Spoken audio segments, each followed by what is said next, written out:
Mario Vargas Llosa has been called the Latin American Balzac. He was the first South American to win the most prestigious award in Spanish language literature, and his gritty, unsparing novels have brought him worldwide acclaim. In 1990, he ran for president of his homeland, Peru, and his dangerous campaign and surprise defeat made him swear off politics forever. His new book, A Fish in the Water, explains why, and we're pleased to have him here. Welcome. Thank you. I would have assumed, and at first glance, you might have titled the book, A Fish Out of Water. Why A Fish in Water? Well, because the book is not only about my political it's involvement. About your childhood. Of course. It's also about my literary vocation. Yes.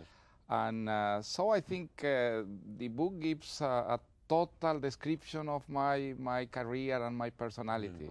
May I first talk about the politics of Peru today? I'm referring to human rights and democracy and the control of the military in Peru. How severe, how threatening, how do you see it? Because you have been, in terms of what I have read, way out front in suggesting that there has been no accountability for military violations of human rights. Yes, that's correct. Well, what we have in Peru is something very sad, I think, in the Latin American environment, which, as you know, now is democratic. Most of Latin American countries are democratic. But what we have in Peru is a dictatorship with a civilian elected president who destroyed democracy and brought again the military into power. The economic policy of the regime has been successful, but the human rights records of the regime is disastrous. You know what he says, Mr. Fujimori, President Fujimori says, the reason that I had to do this was to deal with the threat of the shining path. Well, this is not true, of course. I think a democratic government is better prepared to fight terrorism and the kind of brutality that shining path brought to Peru than a dictatorship, because a dictatorship, in a way, means that the terrorists have won. They have imposed the rules of the game, which is violence and brutality, and unfortunately that's what we have in Peru, where human rights abuses had reached an incredible dimension in the last months. You're talking about the example of where the killing of students, for example. Where did it take place? La Cantuta University, La Cantuta, where 9 students and a professor were killed by the military. Well, that's one example, but there are so many examples. And what does President Fujimori say about that particular incident at La Cantuta?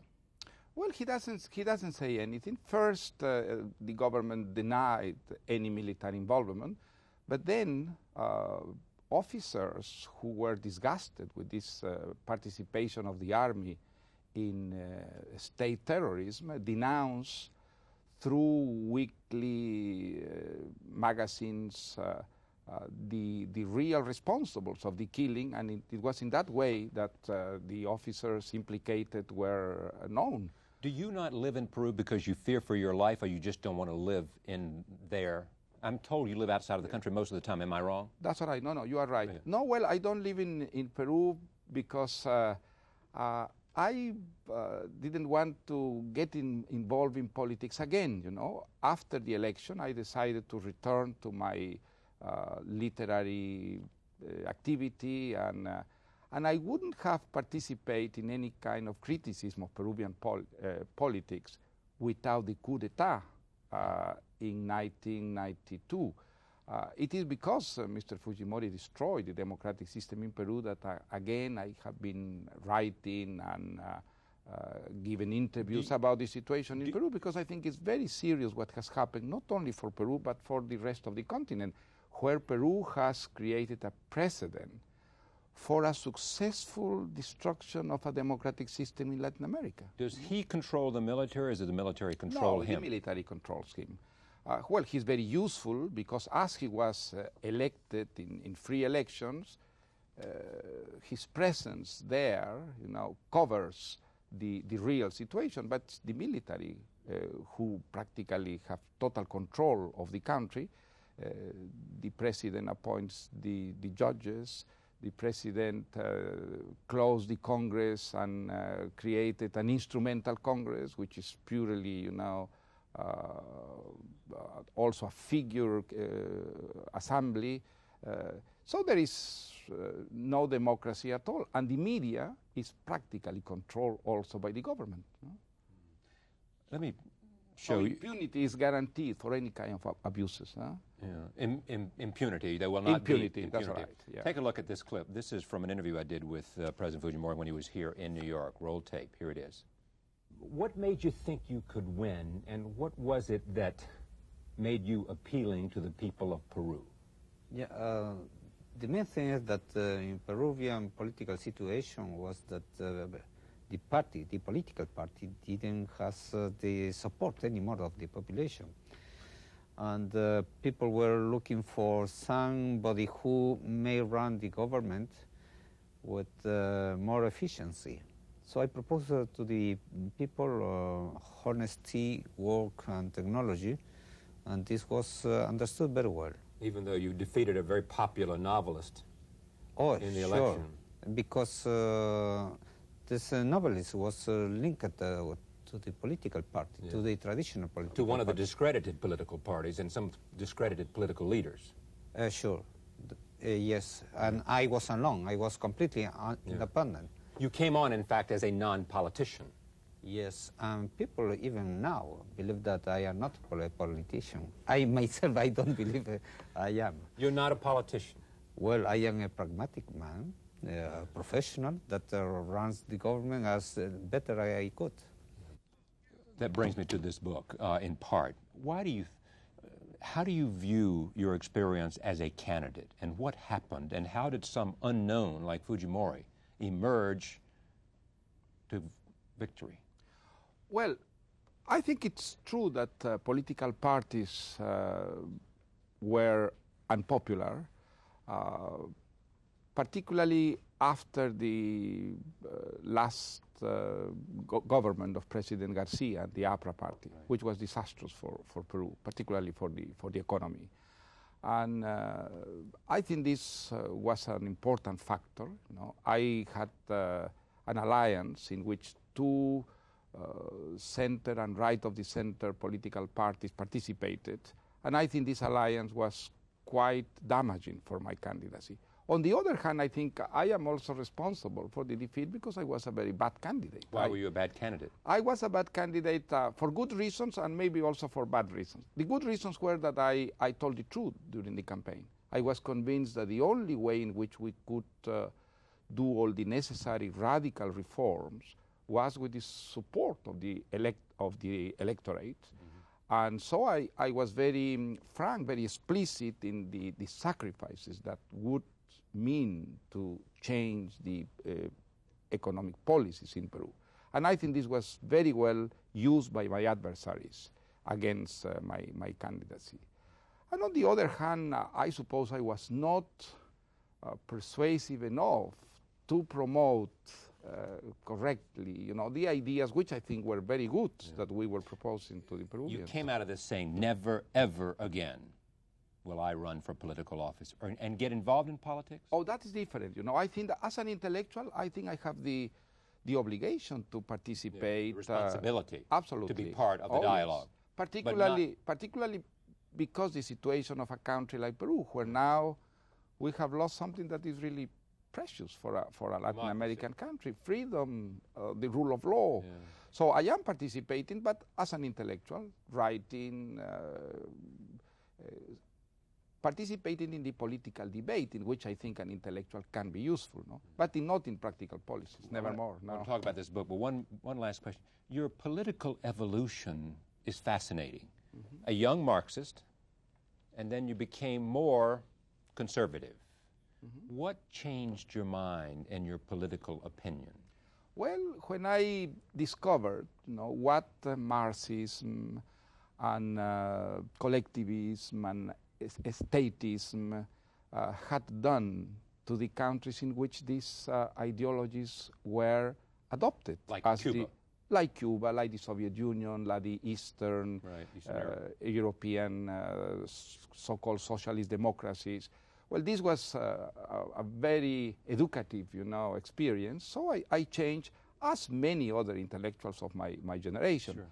That meant a revaluation of the culture of freedom, of the democratic values, and but my ideals didn't change. Only the instruments, the ways in which justice and a better society could be brought to Latin America. No? When you began to write this, as I understand it, it was to be essentially a political memoir. Mm-hmm. And Yes. yet you found yourself compelled to talk about growing up. Well, I felt that if I would write a book only about my political involvement, I would give a very wrong idea of myself, because even when I was running for president, I think I was an intellectual, a writer, that everything that I had done before was behind my commitment to politics. So I wanted in the book to give this other part, which I think is the real and authentic part of myself, Mario Vargas Llosa, the writer. Yes. Tell me what you think was the most defining influence of you in terms of your evolution as a human being. Was it the return of your father, Ernesto? And well, that was I think that was an essential relationship, yes, the very difficult relationship I had with my father. Because he'd abandoned your family, then he came back. That's all right. I knew my father only when I was 10 years old. Yeah. Until then, I thought he was dead, And I went to live with him, and he was, of course, a stranger for myself, a very authoritarian man who really tried to impose this, not only his authority, but also his way of thinking, his view of life, which was completely different of what I already had in mind.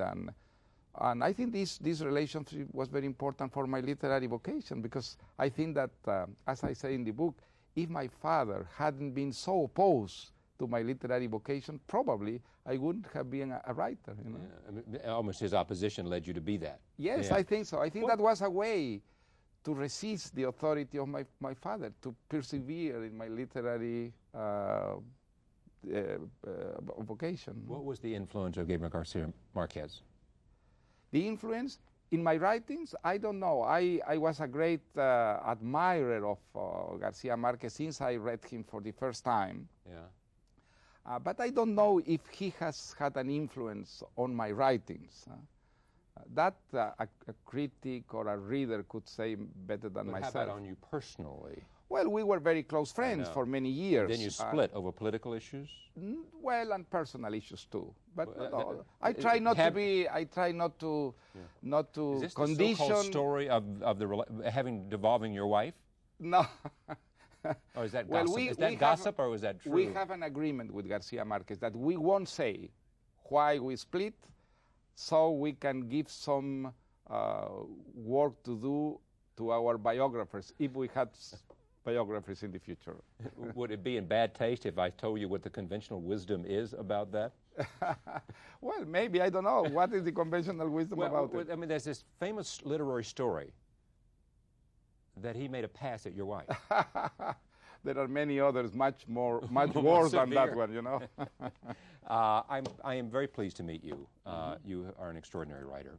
A Fish in the Water is, as I said, both political memoir and also personal memoir in the ways that you have been talking about. And you're welcome back. And I'd love to hear your views on another visit about America and how you think we're doing as you look at us from your perspective as an intellectual and as a literary figure. Thank you for coming. Thank you. The book is A Fish in the Water, as I said, Mario Vargas Llosa.